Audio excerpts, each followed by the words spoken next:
다 같이 마음 모아 사도신경으로 우리의 신앙을 고백하겠습니다.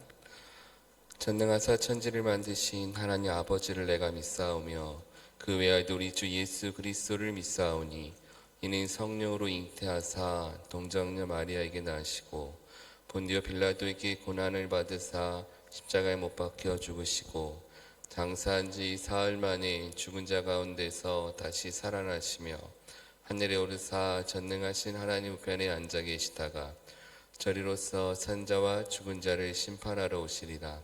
성령을 믿사오며 거룩한 공예와 성도가 서로 교통하는 것과 죄를 사하여 주시는 것과 몸이 다시 사는 것과 영원히 사는 것을 믿사옵나이다. 아멘. 찬송가 428장 찬송드리겠습니다.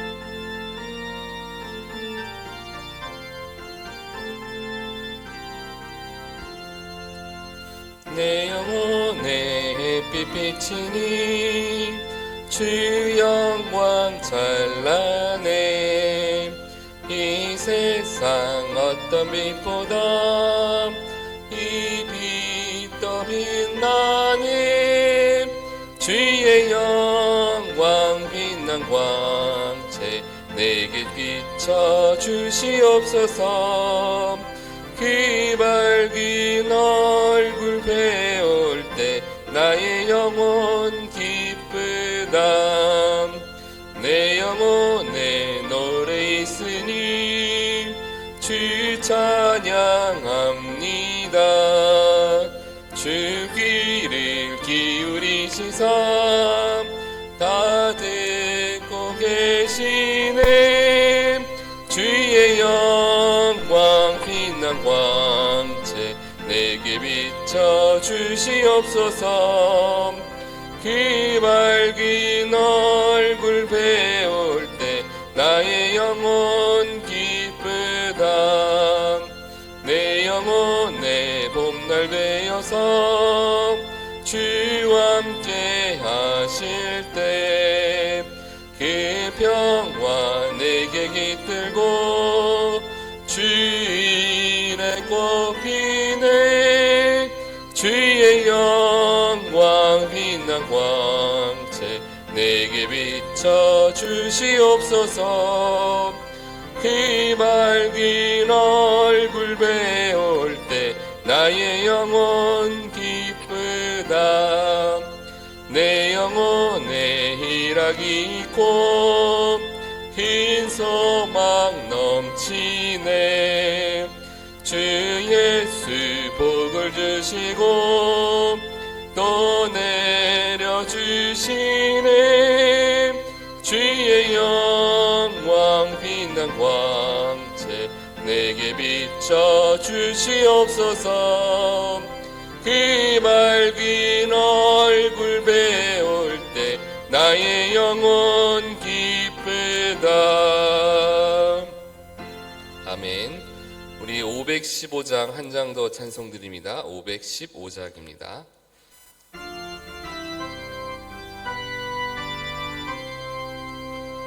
눈을 들어 하늘 보라. 어지러운 세상 중에 곳곳마다 상한 영의 단식 소리 들려온다.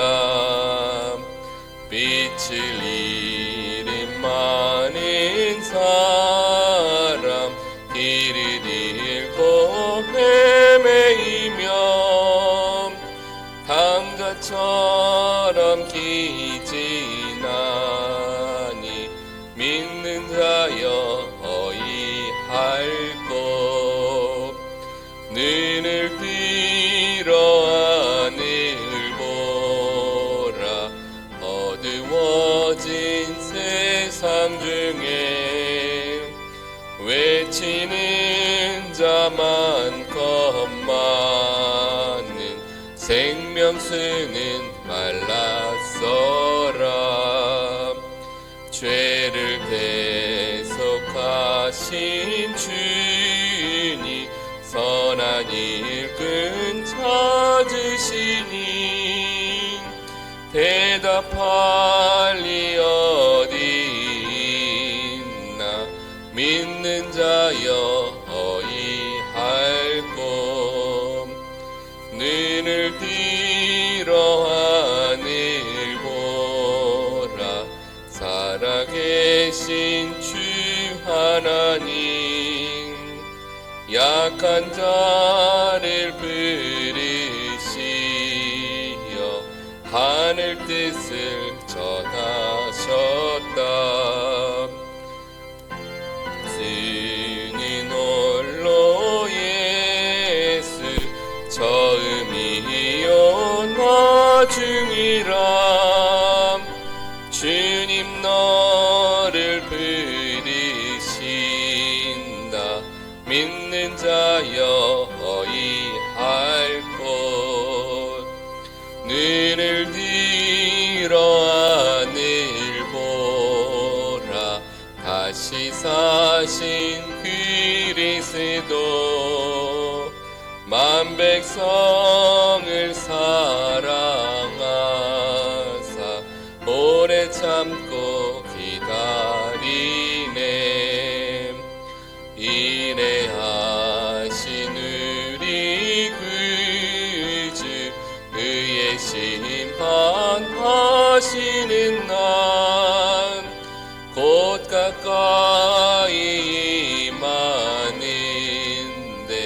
믿는 자여 어이할 곳 아멘. 오늘 함께 나누실 말씀은 로마서 1장 8절부터 12절까지의 말씀입니다. 로마서 1장 8절부터 12절까지의 말씀 저랑 같이 합독하시겠습니다. 우리 함께 읽습니다. 먼저 내가 예수 그리스도로 말미암아 너희 모든 사람에 관하여 내 하나님께 감사함은 너희 믿음이 온 세상에 전파됨이로다. 내가 그의 아들의 복음 안에서 내 심령으로 섬기는 하나님이 나의 증인이 되시거니와 항상 내 기도에 쉬지 않고 너희를 말하며 어떻게 하든지 이제 하나님의 뜻 안에서 너희에게로 나아갈 좋은 길 얻기를 구하노라.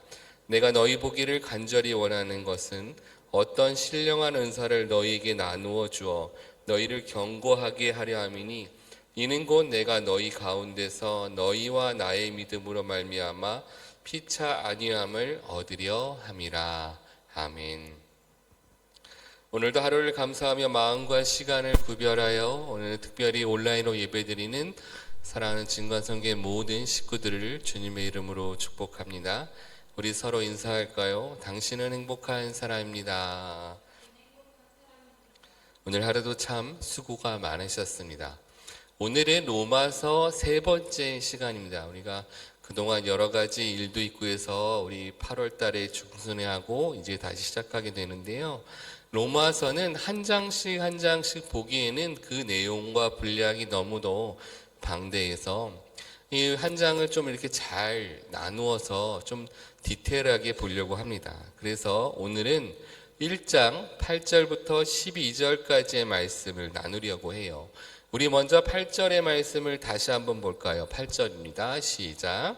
먼저 내가 예수 그리스도로 말미암아 너희 모든 사람에 관하여 내 하나님께 감사함은 너희 믿음이 온 세상에 전파됨이로다. 아멘.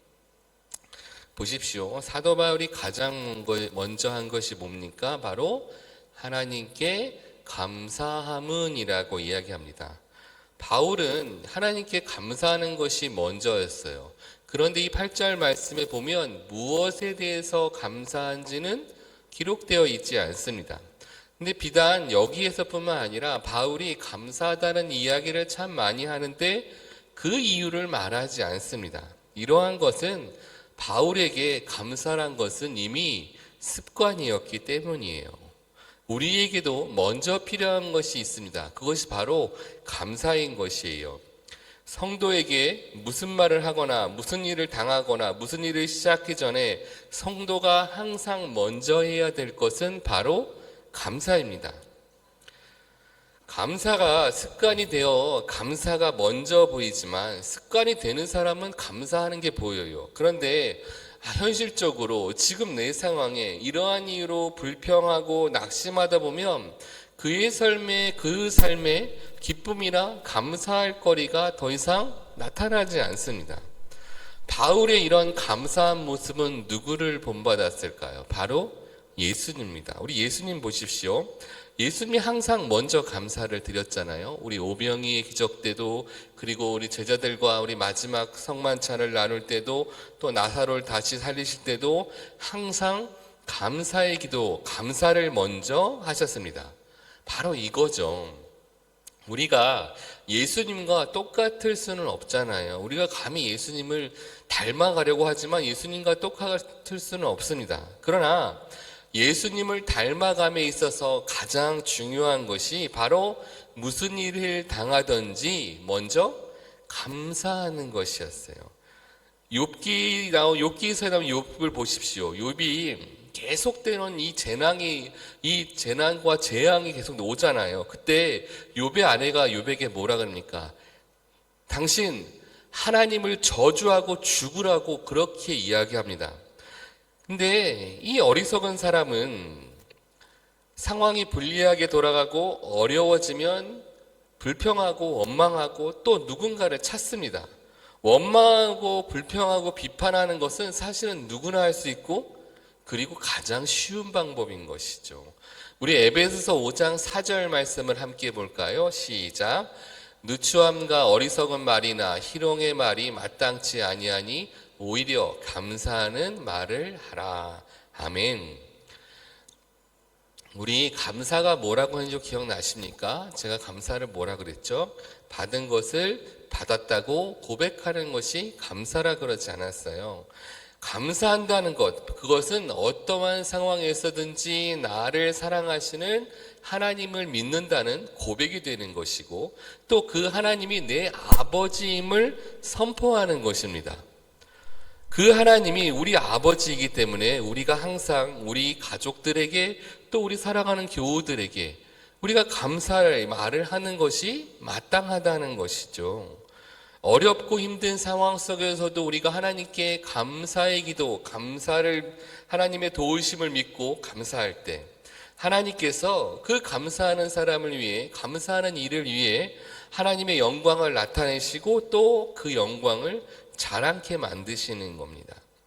그러므로 우리가 일상에서 감사가 우선이 되도록 항상 먼저 하나님께 감사의 말을, 그렇게 감사의 기도를 드리는 저와 여러분 되시기를 간절히 소망합니다. 오늘 말씀에 이어진 9절 말씀도 함께 볼까요? 우리 9절입니다. 시작. 내가 그의 아들의 복음 안에서 내 심령으로 섬기는 하나님이 나의 증인이 되시거니와 항상 내 기도에 쉬지 않고 너희를 말하며. 아멘. 바울이 지금 뭐라 그러니까? 하나님을 섬기되 그의 아들의 복음 안에서 섬긴다고 고백합니다. 이 고백은요, 이 로마서, 그 바울의 인생 전반에 너무도 중요한 고백이고 바울의 믿음의 포인트예요. 바울이 다메섹 도상에서 예수님을 만난 후 눈을 벌고 그리고 회심하게 됩니다. 그런데 잘 보십시오. 바울이 예수님을 만난 이전과 만난 이후에 하나님을 섬기는 것에는, 또 하나님에 대한 확신이나 믿음에 대해서는 변화가 없었어요. 오히려 그 믿음과 열심의 강도는 조금 더 다르지 않았습니다.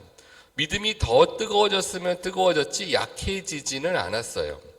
그런데 이 다메섹 도상에서 회심의 사건이 있은 후에 달라진 것이 있습니다. 그게 뭡니까? 그게 뭐예요? 바로 예수 그리스도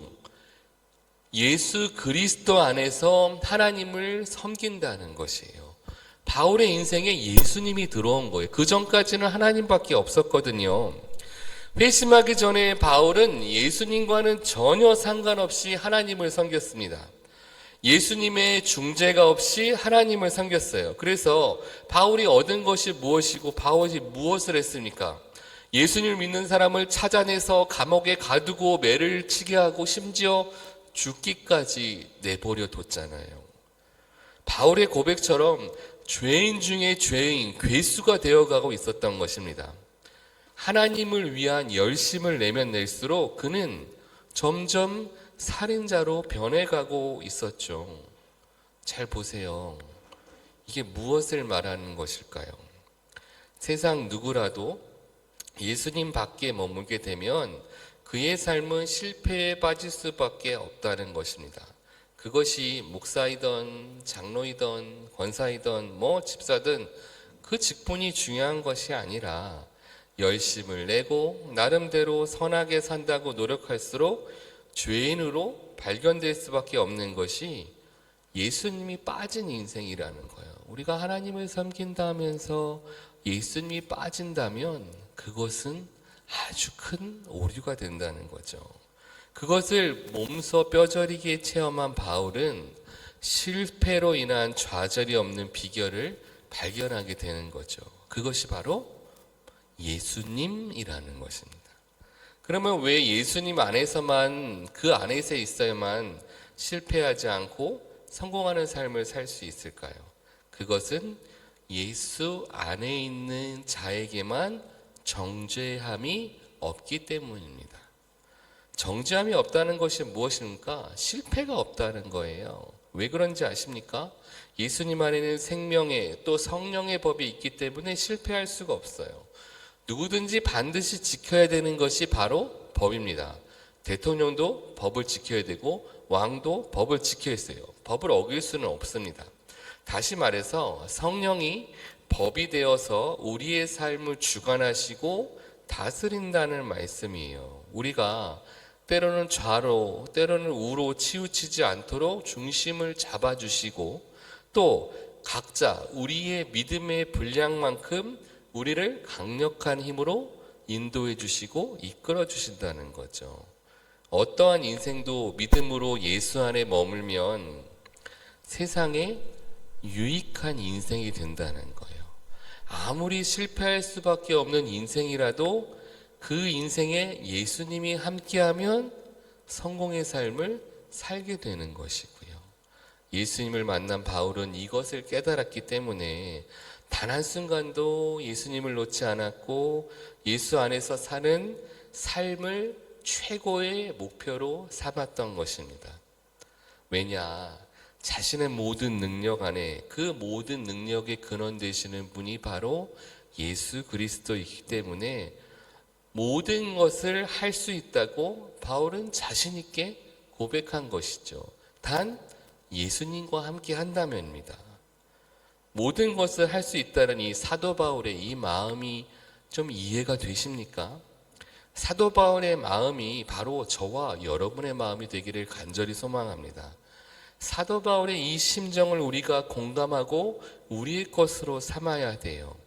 우리도 사도 바울과 같이 하나님을 섬기되 내 멋대로 섬기는 하나님이 아니라 예수님의 복음 안에서 섬기시기를 주의 이름으로 축원합니다. 예수님 안에 있는 생명과 성령의 법을 진리로 삼으시기를 다시 한번 축원합니다.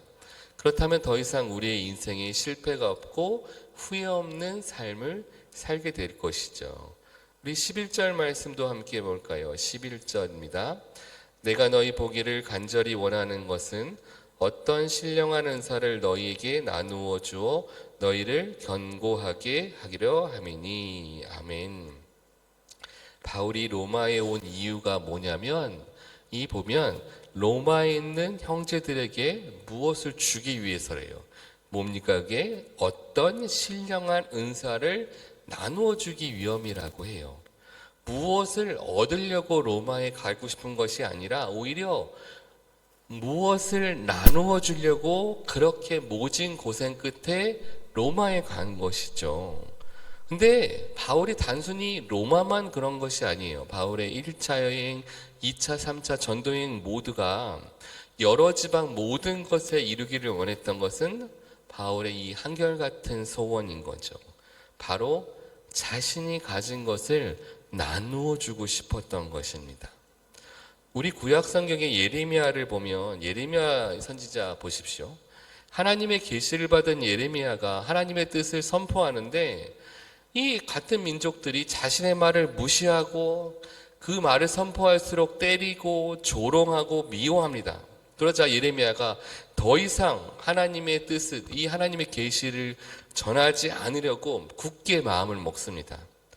그러나 그의 동족들이 자신들의 죄악으로 인해 당할 고난을 생각하니 가만히 있을 수가 없는 거예요. 그래서 예레미야가 이렇게 고백합니다. 예레미야 20장 9절 말씀 함께 볼까요? 시작. 내가 다시는 여호와를 선포하지 아니하며 그의 이름으로 말하지 아니하리라 하면 나의 마음이 불붙는 것 같아서 골수에 사무치니 답답하여 견딜 수 없나이다. 아멘. 사도 바울의 마음이 이 예레미야의 마음이 아니었을까요? 아마 그런 마음으로 복음을 전했을 것 같아요. 그렇다면 사도 바울이 그렇게 나누어 주고 싶었던 것이 무엇입니까? 오늘 본문에 보면 신령한 은사라고 말하고 있는데, 신령한 은사란 바로 값없이 주어지는 영적인 선물인 바로 하나님의 은혜인 것이죠. 각종 성령의 은사도 포함되어 있지만 바로 그 중에서는 예수님 안에 있는 구원의 복음이라는 것입니다. 사도 바울은 로마에 있는 형제들에게 자신이 갖고 있는 그 복음의 진리를 가르쳐서 그들 또한 자신들처럼 믿음을 예수님 안에서 견고히 세우기를 너무나도 원했던 것이죠. 그래서 12절에 보면 피차 아니함을 얻으려 함이라라고 말씀하는 것, 바로 고백을 통해 복음을 전하는 것은 복음을 받는 사람만 행복한 것이 아니라 복음을 전하는 사람에게도 행복함이 있다는 거예요. 바로 하나님은 복음을 전하는 자, 복음을 받는 자, 그 둘 다에게 복을 주시고 위로와 평안을 주신다는 겁니다. 우리가 복음을 전하는 것은 믿지 않는 자들을 위한 것이기도 하지만 사실은 나를 위해서요. 나를 위해서 복음을 전해야 된다는 거예요. 복음을 전하는 사역을 통해 우리가 더욱더 하나님의 큰 은혜에 빠져들게 되는 거죠. 그러므로 복음이라는 것은, 이 좋은 소식, 굿뉴스는 받는 사람뿐만 아니라 전하는 사람에게도 안위함이 되는 은혜로 값없이 주어지는 바로 선물인 것입니다. 사랑하는 우리 진가성교회 모든 식구 여러분, 왜 매주일 이곳에 와서 예배 드리십니까? 도대체 무엇 때문에 시간을 들여, 마음을 들여, 또 물질을 들여 이곳에 와서 예배를 드려요? 왜 우리가 주중 1예배를 선포하면서 주중 1예배를 드리려고 왜 애쓰십니까? 왜 그러세요? 하나님께 출석 도장 찍으시려고 오시나요? 아니면 왠지 일주일에 예배 한 번이라도 안 드리면 벌 받을까봐 좀 찝찝하고 혹시라도 지옥 갈까봐 혹시 그런 마음이십니까? 아닙니다. 우리가 매주 또 주중에 1예배, 2예배 그렇게 예배 드리는 이유는 다 이유가 있어요. 그것은 하나님께서 우리에게 은혜로 값없이 주어지는 그 복음을 우리가 확실히 알고 또 알려 하고 또 가서 전해야 되는 사명이 있기 때문입니다. 그것이 하나님께서 우리를 구원하신 목적이고 또 우리를 이 자리에 세우신 이유, 진관 선교교회가 이 자리에 바로 있는 이유인 것입니다.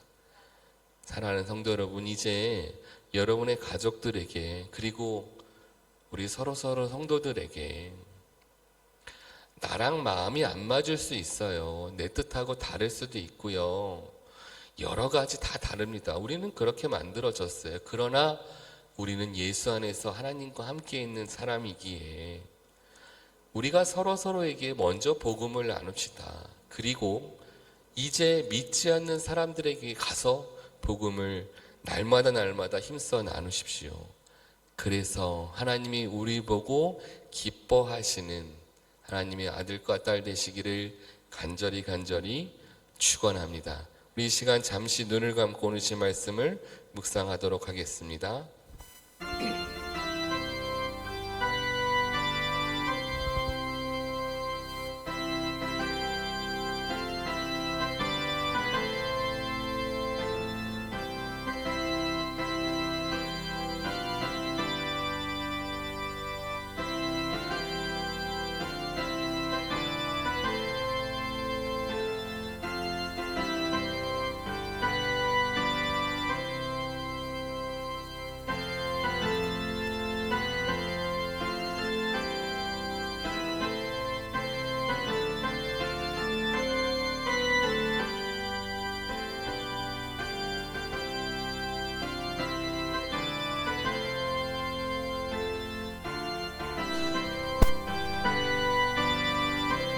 하나님 아버지 감사합니다. 오늘도 우리가 사도 바울처럼 또 욥처럼 언제나 항상 먼저 감사하는 자들이 되게 하여 주시옵소서.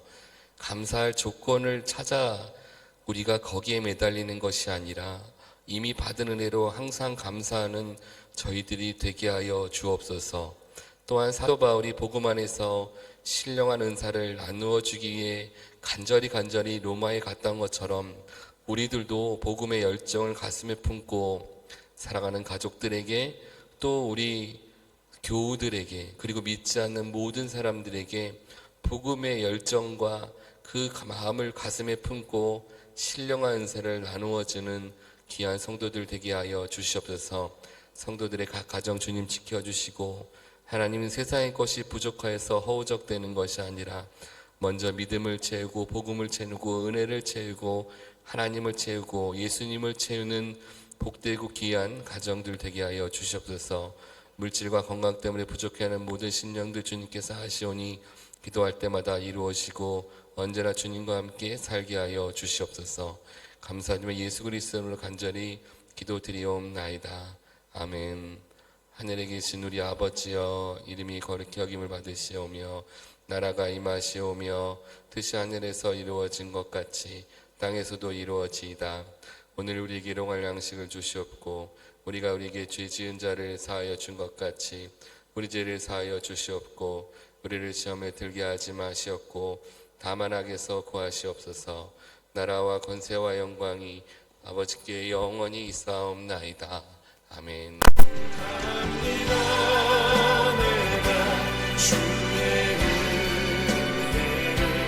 나의 삶의 충만한 주의 은혜를 원합니다.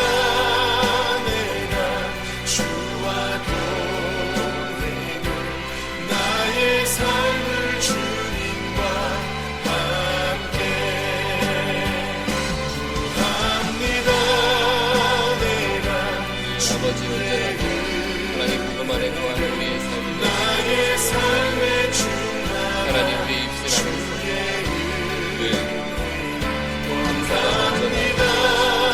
늘 감사가 넘쳐나고 나의 삶을 주님 하나님 우리 박신영 원장의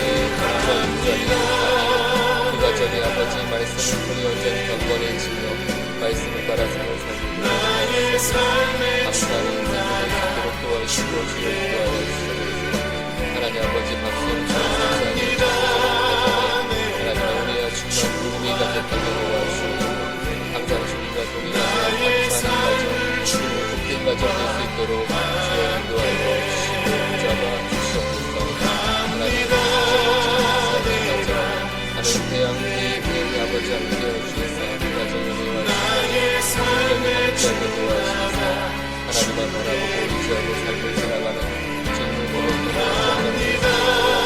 하나님의 뜻으로 살아갈 수 있도록 주여 주님 잡아주시옵소서. 나의 삶을 주님 하나님 아버지 그 계획에 이르지 않는 삶을 살게 하시고 주님 예배할 수 있는 마음을 아까워 주시옵소서.